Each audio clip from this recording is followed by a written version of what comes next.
I am joined today by Tony Andiario.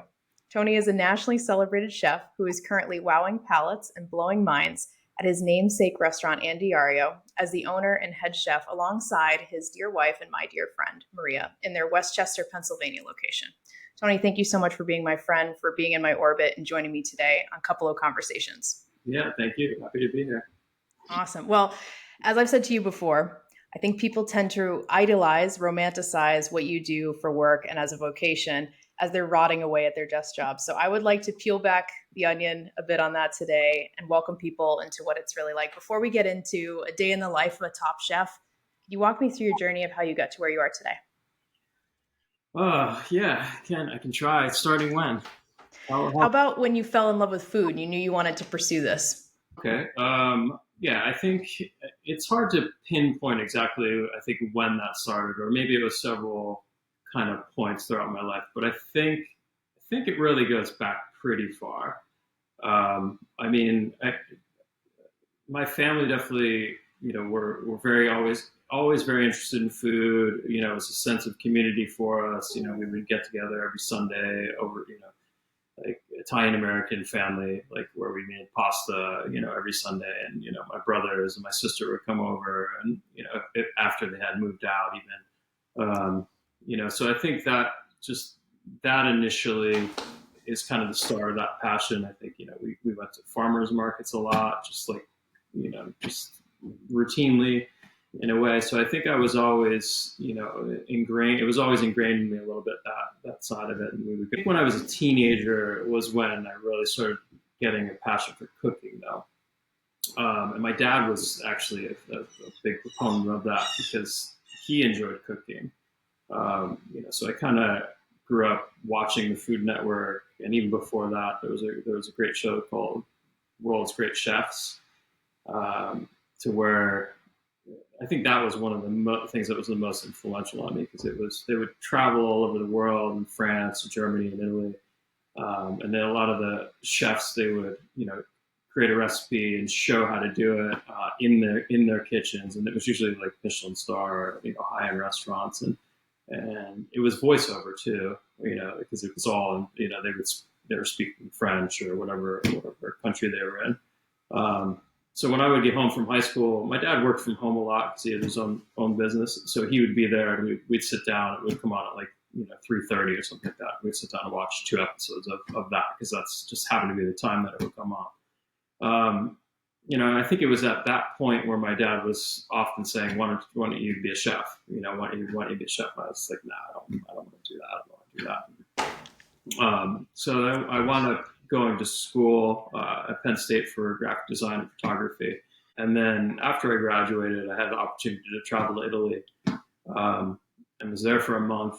And just, I wasn't cooking or anything like that. I was just kind of, immersed in the culture a little bit, and walking the streets, and photographing a lot. And I think that was the moment that gave me kind of the push and the nudge and the spark to think like, I think I want to try and pursue that when I get back. So I was like, okay, I think now's the time to kind of go for that. So at that point I enrolled in culinary school in Arizona. But I kind of was at least smart enough to know that I just graduated from college already, with tons of debt from college, and like, oh, I'm going to switch careers. That's how typical. So I went to a culinary school that was like expedited in a way. It was very brief. It was half the time of the other culinary school. It was half the price. I knew that what I need to do is get into a kitchen. So for me, I was actually, I was a little bit more mature. I was 25 years old.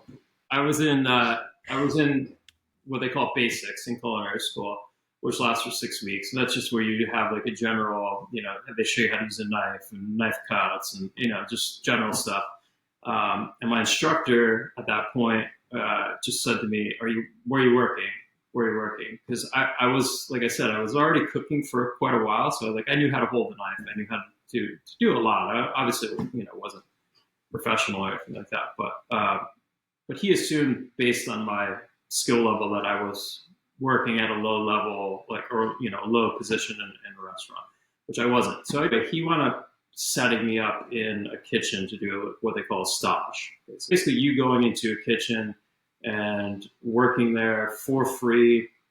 They teach you stuff, and you also, a little sweat equity, basically. So I wound up going there. Had never been in a kitchen before, never in a professional kitchen, so didn't know anything about it really. All I had was these 6 weeks of culinary school training, which is next to nothing really. So anyway, I go. I'm chopping parsley and chopping shallots poorly, and I sit down with the chefs after this, 6-hour shift, whatever it was, and they kind of try to talk me out of cooking, basically, because I was 25. I have a degree from a college, and the head chef, Michael DeBrio, was like, "Why do you want to do this? You're too old," basically, is what he told me, and he was right. But but they said, like, hey, maybe you want to go try and work at a faster paced restaurant, like a lower level, faster paced restaurant, build some speed, some knife skills. And I said, no, basically, I don't want to do that. I knew in my mind, like, I'm going to do this well. So I'm going to get in the best kitchen I can. I'm going to learn from that. I'm not going to go work at, whatever chain restaurant. That was some of the advice they gave me, which is really kind of terrible advice. But I turned that down. But they basically said, hey, you can come back anytime you want. Show up at the back door. We'll have work for you to do. So I basically started showing up every day after culinary school. So I'd leave school, go right there, show up at the back door, and they would give me work to do. And this went on for a few weeks. And basically the executive chef at one point said, hey, do you want a job here or not? Because I can't just kind of keep coming here and working. So they put me on minimum wage, which at the time was $5.15 an hour. So I was working for no money at all. So luckily at that time, my parents were able to kind of just help me, make ends meet, but I was broke, completely broke. Parents luckily helping me even just pay my brother Chris as well. Were sending me money. I'm eating like hard-boiled eggs, bread, and whatever else, was random at the restaurant, which wasn't much really around. So anyway, I think that's how I got into kitchens. So you were 25 when you started this journey. Do you think you still, knowing what you do today, would have done it if you were 35? If I was 35? Yeah, and found your calling.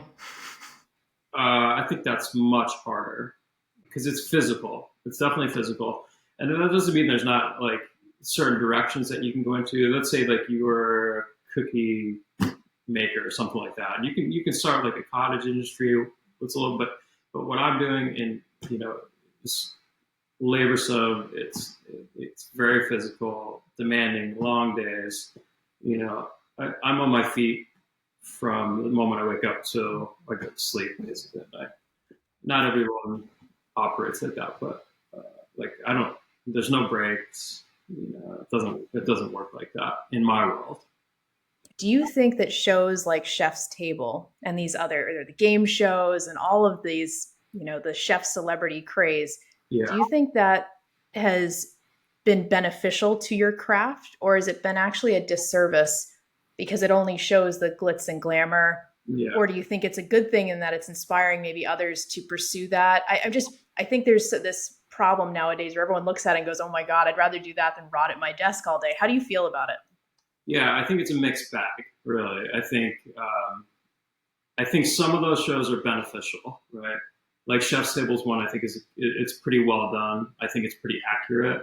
I think that is the show that probably sheds the most like light behind the scenes a little bit. Which, at some point you can argue, like, well, yeah, but like Maria and I both keep this approach. It's like you don't really want the guests to know how much you suffer to make this happen, because it kind of, you're trying to take care of them. You want them to enjoy yourself, but at the same time, you do want them to recognize the level of effort that goes into this. So, and I think that awareness has been increased over even the past few years. So that would be kind of a positive. I think the game shows have, kind of jumped the shark. I think I always, people ask me all the time. I've been approached to be on several of them over the years, and I don't even respond to the because Iron Chef was something different. That at one point in my career, I definitely would try and do because I think that's a little bit more on the real side. But I always say that like my cooks or my employees, like servers and stuff, last like, would you ever do that? So it's not a game to me, So like being on there and playing against the clock or playing, it's just not a game to me. You know what I mean? And it's like I don't. That pressure is there every single day. You know what I mean? So it's not like it's not pressure. It's like I don't know. You get desensitized to it. So I think it has. I think it has done a disservice to individuals. You asked me about like if I was 35, would I go into this career? I think there was a wave of that. I saw it, and you still see it, and it's just not. It's not. It's not a good career change for most people. It doesn't mean people can't do it, but if you have a computer job or desk job, whatever it is, and you're 35, is okay. You're pushing at that point. But I've seen 45-year-old men and women like, okay, I want to change careers and get into this. I love to cook. All great. Just cook at home for your friends. It's just not. The reality is, you're not really doing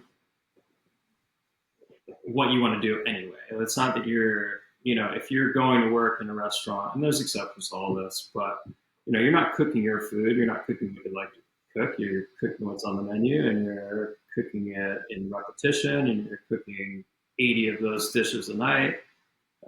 Which is a different skill than putting a dinner party together for your friends that come over, which is more the I think sparks more the passion in people is doing that, right? But that doesn't really translate to restaurants, So being in restaurants is more like a sport. It's more like being on a team, which is kind of what drew me to it, and I think it's why I excelled initially as well. So like I was a soccer player since the moment I can walk. Played all the way, up until halfway through college, and it directly like transitions into working on the line. And the best cooks I've ever worked with have all played soccer. Or basketball is another thing, but it is working on a line is very much like a team sport. There's a lot of communication through body language and a lot of movement, and it's very calculated and orchestrated. You have to be light on your feet and quick and mobile and up, down. And so anyway, so physically to do that, I couldn't start it up like right now.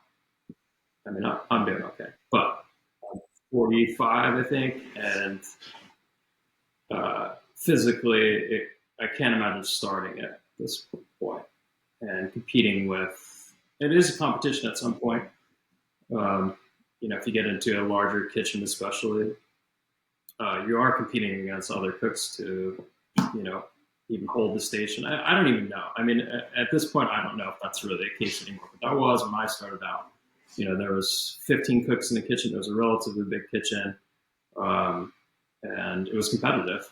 It wasn't the next guy's trying to take your job because you want to move up so you can get paid more. So do you feel like you've really found your calling? And the reason I asked that, it almost seems silly at this point, since you've devoted the bulk of your professional life to this and the latter half of your life to this craft. How do you feel when someone like me looks at you and goes, oh my God, it seems like you found your calling. I'm jealous. Do you think that's really the case? Do I think it's a case of this is my calling? Is that the question? You think? Yeah, like, or am I missing the whole picture?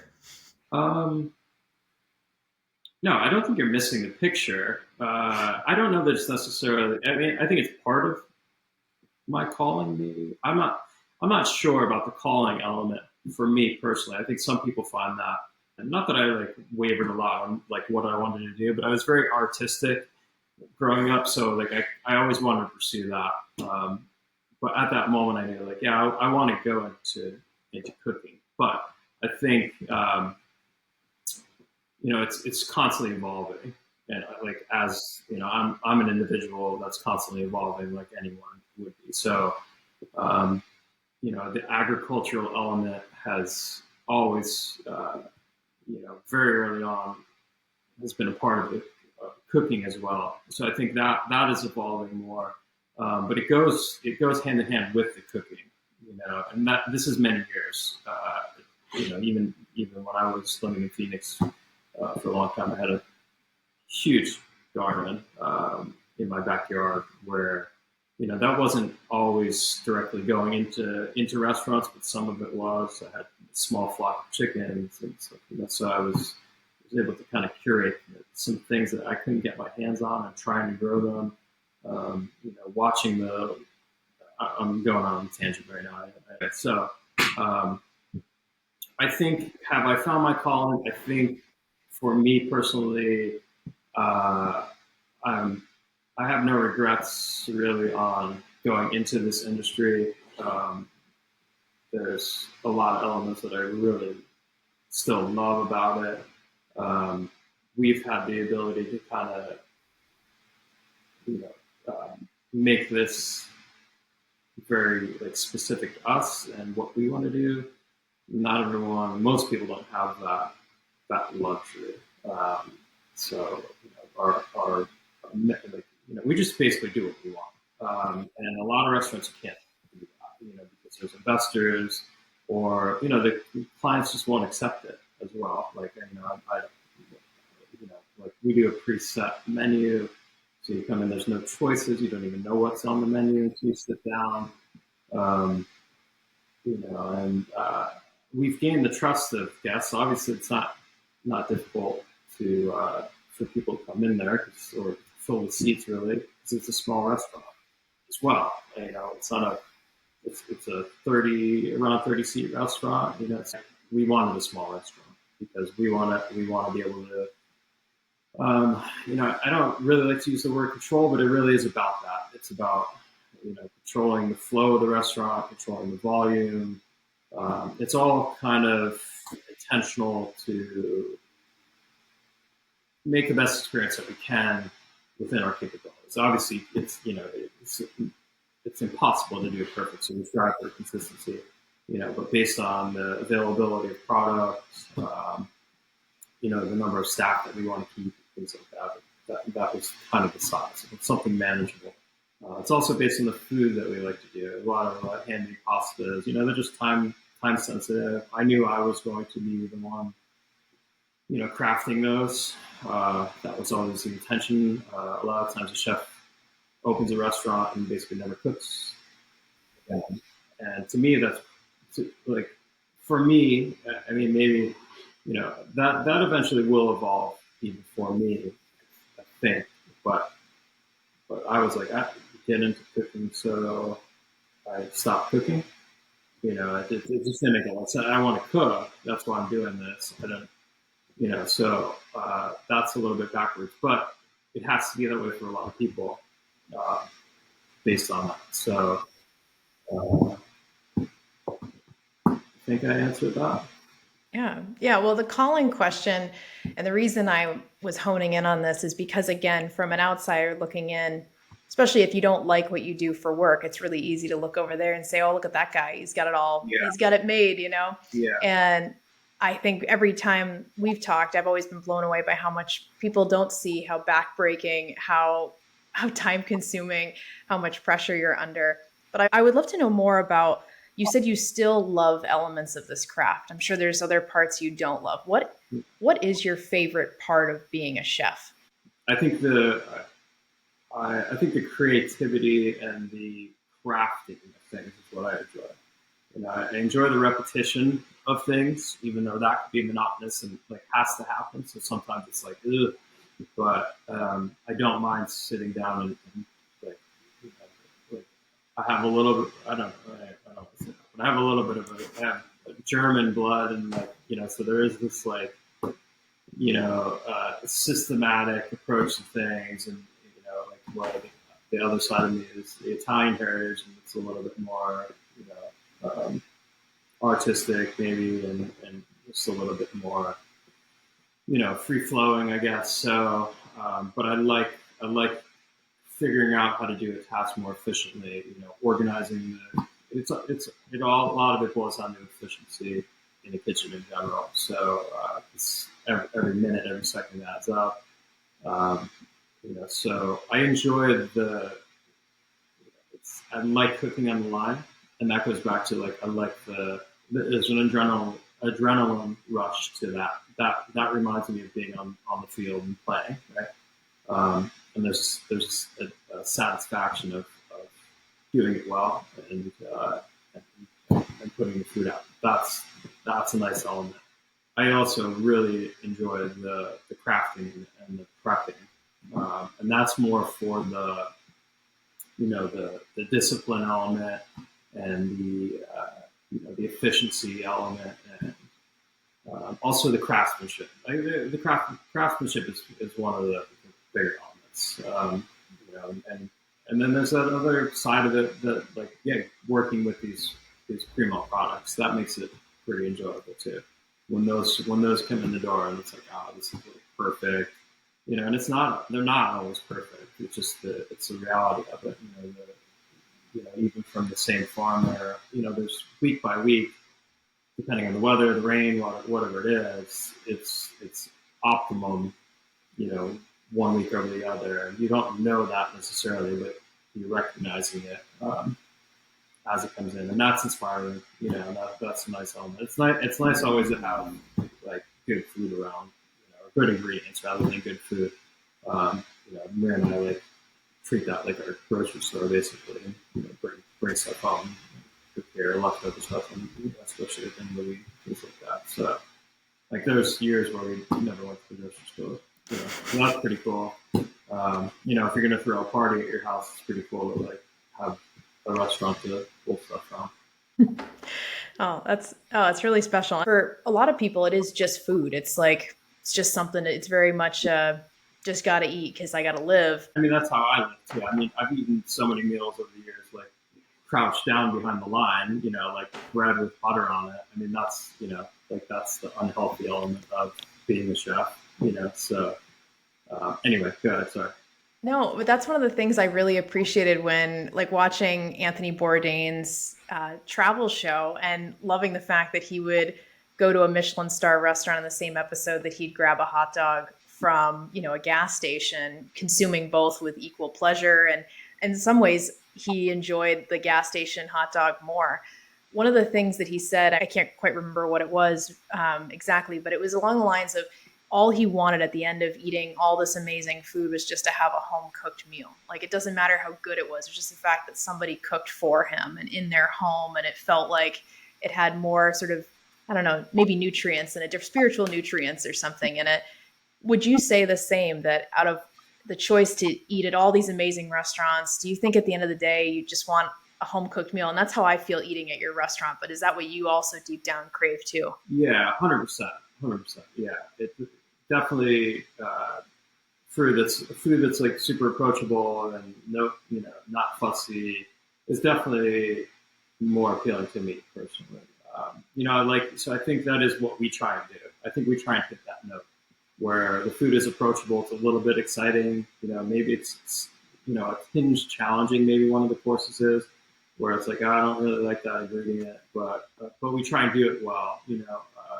I think when you go to eat in Italy and Rome or something like that, you go to like a trattoria, like it's casual, but the food just has to be good. It doesn't have to be fussy. It doesn't, like I love like looking out in the dining room and like see people like eating with their hands, because we're doing a small chicken or something like that. And the best way to eat it really is to pick it up and eat parts of it. And so that's like, yeah, we try and shed that or strip that away where it's like, you have to sit there. Not that you can't do that, but we try and be that like me kind of, comfortable. Like, we put a lot of attention to that, and that's increasing though. The older I get, I guess, you just continuously, simplify. At least a lot of people do, in my experience, and yeah, it all boils down to it just got to be good. So yeah, much rather go to, a little sushi restaurant, hole in the wall, as opposed to a 3 Michelin star place. And it's like, that's a great experience, but, there's a sticker shock that detracts from that. So if money wasn't involved, who knows what you would actually choose. But, I mean, Maria buys all my meals anyway, so it's not really a problem for me. So it's really yours. Well, my last question for you today, speaking of what you would like to eat, if it was your last day on Earth and you get to design your perfect last meal, what would you eat? Who would you eat with? What would the music be? And where would it be exactly? Would you tell me about your last meal? I never really thought about that much, to be honest with you. But I'd have to say, just not holding me to it, like if this really was a scenario, and I hope you're not telling me this is. I hate to tell you at the end of this podcast. I would say it would probably be here at my house, and I think it would be a party. The food itself, I think like barbecue, something like that, grill going, all my favorite music playing, Grateful Dead, whatever it may be. Just food specifically, I would have to think it's probably going to be, and this wouldn't work in the setting with the barbecue, but it would probably be just a simple pasta right there with just butter or something like that, a big bowl of that, steaming hot. That's a very comforting food for me. I definitely had that growing up a lot. My mom would just make angel hair with melted butter, and when you get like nothing sends you back or like it's soul satisfying as that for me. So, and that's a couple dollars worth of ingredients, but other than that, I'd like to just have a party, a lot of music, lots of beer, and whatever else, and, smoky meat. That sounds great. Well, I hope I would be counted among the friends that could see you off and enjoy some delicious food. And I've always been amazed, like I said, dining in your restaurant, it feels like I'm in your home. And I hope that you'd have the same experience with the meal that you got to enjoy, if it was that simple pasta or not. But I can't thank you enough, Tony. I really do feel like people are so hungry, to use that term, but they're really hungry for purpose in life. And it's easy to look at someone else's lifestyle, someone else's craft, and put it up on an ivory tower and say, oh, they've got it all figured out. And I know that's not really true, which is why I'm grateful we got to shed a little bit more light today on, it was a long journey for you to find what you love. And it's been a long, hard journey bringing it to fruition and getting to where you're at today. And I know this is not the end of the story. There's a lot more to come as well for you. So thank you for welcoming me in a little bit behind the counter there. Absolutely. Happy to do it. Yeah. Everyone shouldn't feel the urge to switch careers and get into cooking. I think you can find that enjoyment just at home. And I think, number one, find some farmers markets, start with that, start buying some better ingredients. So, and find your enjoyment there, and, keep your job that's paying you, and you're going to be able to retire at a normal age and whatnot. So, but unless you really love it, then go for it.